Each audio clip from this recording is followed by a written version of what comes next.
let's talk about setting up our discussion options for our blog. And this is really going to affect how comments are going to be handled, not only in the back end here of our WordPress blog, but obviously also in the front end, the live side of our blog. So what I'm going to do here is I'll head all the way down to the left-hand side, all the way down to settings. Go ahead and expand open settings. And we're looking for discussion. Look for that sub item there, discussion. Go ahead and pop that guy open. And I think we took a quick look at our discussion settings earlier when we were talking about trackbacks and pingbacks. And I was talking about the default article settings, and we had attempt to notify any blogs linked from the article, which slows down our posting. So we have that. And we also have the opposite, allow link notifications from other blogs, pingbacks and trackbacks. Now below that we have allow people to post comments on new articles. So if I don't have this guy turned on, then people won't be able to post comments on my posts. So if you want to have that, and that's really one of the big selling points of creating a blog in the first place, make sure this guy is turned on.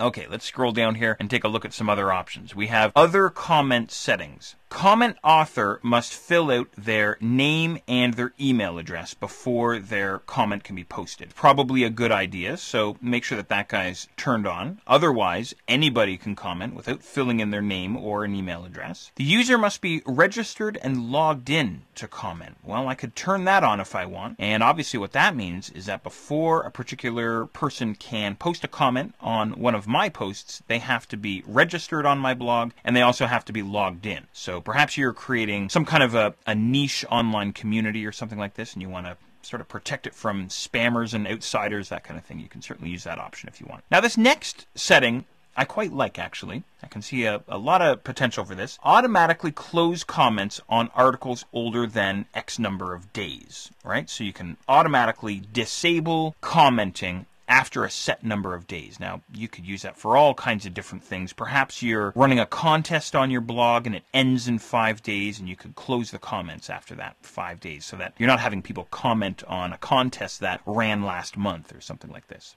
Enable threaded nested comments 5 levels deep, or however deep you want to go. What that means is that you can allow people to reply to their comments. Remember earlier I had a reply for Bob and I put @Bob, right? Well, instead of doing that, I could enable this threaded option, and that would allow people to reply to one another's comments. And I like that option because that really kind of encourages conversation on our blog posts, right? So turn that guy on, and then everybody has the option to reply to everybody else, right? Break comments into pages with 50 top-level comments per page, and the last page displayed by default. Comments should be displayed with the older comments at the top of the page. Now, this is really up to you. You can break up your comments there if you want, and you can decide how you want to sort your comments. That's really entirely up to you. I'm going to turn that off, though, I think, for my blog. Okay, below that, email me whenever anyone has posted a comment. I think that's probably a good idea. It's always nice to know when people have commented on your blog posts, whenever someone has left a comment, so I usually keep that guy turned on. Email me whenever a comment is held for moderation. Now, you can certainly turn that guy on if you want as well. Before a comment appears, an administrator must always approve the comment. So this guy here may have been turned on your side. This is the guy that I turned off earlier, and that was the setting that I was referring to not too long ago. And I said that the way that I had set my blog up is anybody can comment, no moderation, right? So that's up to you. You can certainly turn this on or shut it off, but if you do decide to have moderation, then you're gonna have to babysit your blog just a little bit and make sure that your moderation queue doesn't get too backed up.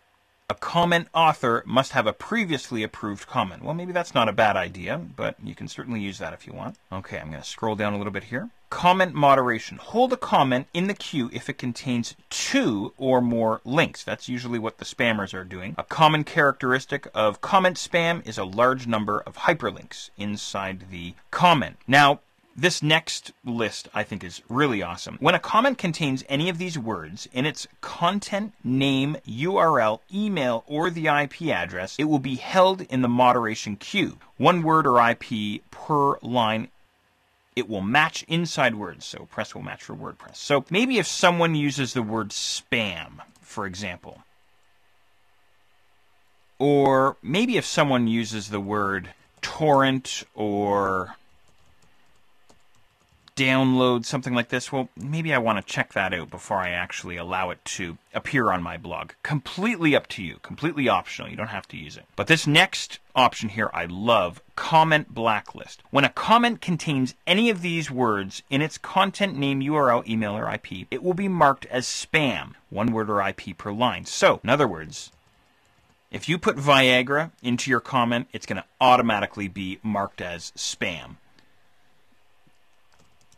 If you type in get rich into one of your comments on my blog, it's going to automatically be marked as spam as well. And you can add in as many items as you want. Just kind of a neat thing that you can do here to help sort of moderate your comments on your blog. Okay, let's finish this up here. We have avatars. An avatar is an image that follows you from weblog to weblog, appearing beside your name. That's why I had my avatar beside my name in my comment, because it follows me around the web. Avatar display, I can choose whether to display avatars on my blog. I can set a maximum rating if I want. I usually go with G, suitable for all audiences. And then finally, the default avatar. Remember, we had the mystery man avatar there. This is the avatar that'll appear if someone doesn't have an avatar following them around on the web. So you can go blank or Gravatar logo or any of the others there. I'm going to leave the mystery man though, I think. And don't forget to click on Save Changes all the way down at the bottom to lock in your discussion settings.